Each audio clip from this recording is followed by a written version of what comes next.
Ever feel like the modern justice system is too soft? Community service, probation, maybe a few years behind bars, that is child's play compared to what people faced in the 16th century. Back then, punishment was not just about teaching a lesson, it was about making sure everyone in town remembered it for the rest of their lives, usually because they could not get the screams out of their heads. The 16th century took "do not do the crime if you cannot do the time," and replaced time with torture that would make your ancestors cry. These were not clean, quiet executions, they were public performances, spectacles of pain designed not just to punish the guilty, but to terrify the innocent. And if you think you could somehow tough it out, grit your teeth, and walk away with dignity, trust me, you would not survive. Let us walk through the grotesque menu of 16th century punishments that would break your body, your mind, and your will to live. Imagine standing in the town square, surrounded by your neighbors, when you are sentenced to the pillory. At first glance, it looks almost harmless, a wooden frame with holes for your head and hands, but this was no medieval photo booth. Once locked in, you were stuck there for hours, sometimes days, completely exposed, and the real punishment was not the wood, it was the crowd. People would throw rotten food, stones, and sometimes worse. Historical accounts mention hot coals, dead animals, and even human waste being hurled at prisoners. If you fainted, too bad. If you begged for mercy, the crowd got louder.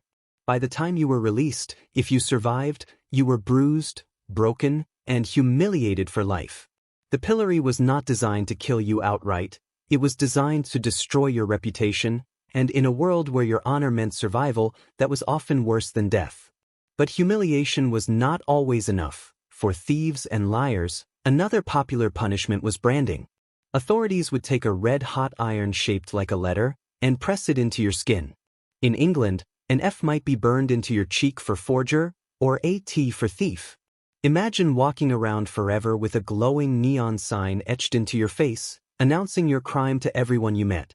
There was no second chance. You did not just serve time, you carried your sentence everywhere you went, tattooed by fire, and without antibiotics or proper medical care, the risk of infection was massive. Some people did not survive the branding iron, not because of the burn itself, but because of the festering wound it left behind. In the 16th century, executions were not about ending life, but sending a message in the bloodiest way possible. Hanging, drawing, and quartering was the ultimate punishment for treason in England. It began with the condemned dragged on a wooden sled through the streets, to strip away dignity. Then came the hanging, but not long enough to kill, just enough to choke and convulse before being cut down alive. Next came disembowelment, the stomach opened and intestines pulled out, sometimes burned before the victim's eyes. Finally, the head was cut off, and the body divided into quarters, each piece sent across the kingdom as a warning. For lesser crimes, cruelty still reigned. The breaking wheel, or Catherine wheel, tied victims to a wagon wheel as their limbs were smashed with an iron bar, bones shattering in multiple places. The remains were woven through the spokes, and left to die under the sun, birds feeding while the crowd jeered. Some lingered for days, drifting in and out of consciousness, their bodies twisted beyond recognition. Torture evolved with imagination. Water torture forced prisoners to drink until their stomachs swelled, ribs strained, and breath vanished.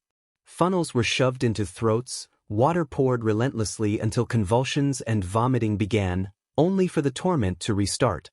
Boiling also became official punishment under Henry VIII. Poisoners were plunged into scalding water or oil, skin blistering and peeling as they screamed. Crowds gathered eagerly, children in tow, as human flesh turned to soup. Survival did not mean mercy. The scold's bridle, a metal mask with a spiked plate pressing the tongue, silenced women accused of gossiping or defiance. Once locked in, they could not speak or eat without tearing flesh, bells jingling as they were paraded through town. Fire remained the ultimate spectacle. Burning at the stake punished heretics and witches. Victims were chained to a post surrounded by wood, flames creeping slowly upward, roasting flesh inch by inch as smoke filled the square. Damp wood was often used to prolong the agony. Then came iron. The spiked iron chair forced prisoners to sit still as heated metal blistered skin, spikes digging deeper with every movement. And for the worst offenders, Flaying awaited, the skin peeled slowly from the body, often starting from the face, to ensure no one forgot the price of defiance. Some victims of flaying suffered even after death, their peeled skin nailed to walls or city gates as warnings. The body, stripped of its shield, rarely survived beyond a few hours. Death came slowly through shock or infection. Not all punishments aimed to kill, some were designed to break spirit and dignity while leaving the body alive. The stocks and whipping posts turned humiliation into public entertainment. Locked by the ankles, victims sat for hours under sun and rain, mocked by passers-by. The whipping post added agony, dozens, even hundreds of lashes tearing flesh apart, the whip often laced with metal. Survivors bore scars like maps of their shame. The ducking stool took cruelty to the water. Accused women were tied to a wooden chair and dunked repeatedly into rivers. Gasping, choking, freezing, each plunge tested innocence by drowning.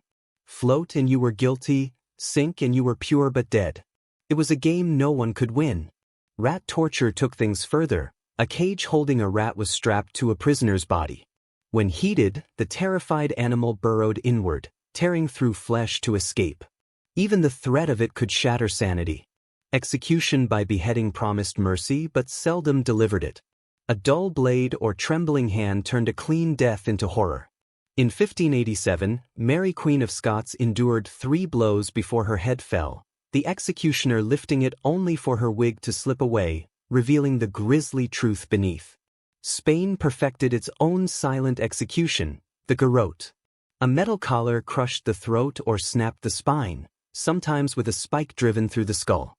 Quick if merciful, lingering if not, it was as much performance as punishment. For blasphemers, mutilation was divine justice. Red-hot tongs tore tongues from mouths, spikes pinned them in place, and clamps made speech impossible. Words, it seemed, were crimes worthy of mutilation. Then came the thumbscrew, a small device that turned confession into torture. Iron bars tightened over fingers and toes until bones splintered and blood seeped out. The agony made truth irrelevant, guilt was whatever the scream said it was. These were not hidden horrors, they unfolded in open squares, with children watching and vendors selling food. Pain was order, cruelty was justice, and fear was law.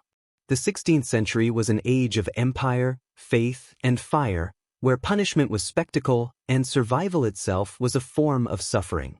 In the 16th century, justice was crafted from agony. Sawing was among the most grotesque tortures ever devised. Victims hung upside down, their bodies split from groin to chest, as gravity kept them conscious through every slice. The wooden horse followed, its sharp beam turning flesh to ribbons under the prisoner's own weight, while weighted feet deepened the cut. In military camps, it was the soldier's reminder that pain enforced obedience. Faith too became a weapon. The ordeal of poison forced the accused to prove innocence by surviving toxins. Divine favor decided who lived. Shackled prisoners were driven across endless miles on forced marches, beaten when they fell, their deaths buried in dust and exhaustion. Some punishments became theater. The brazen bull roasted victims alive, their screams echoing like music. Mutilation branded guilt into skin, hands severed, tongues burned, faces mutilated beyond recognition. Even simple tools like the boot shattered bones and cooked flesh with heat. Crowds adored the spectacle, laughing as lives ended. Dismemberment and mock executions blurred mercy and cruelty, while excommunication erased souls entirely, leaving the living dead among the faithful. Centuries later, the stage remains. Iron and fire are gone, but humiliation thrives in headlines and public shaming. The hunger for punishment never died, it only changed its costume.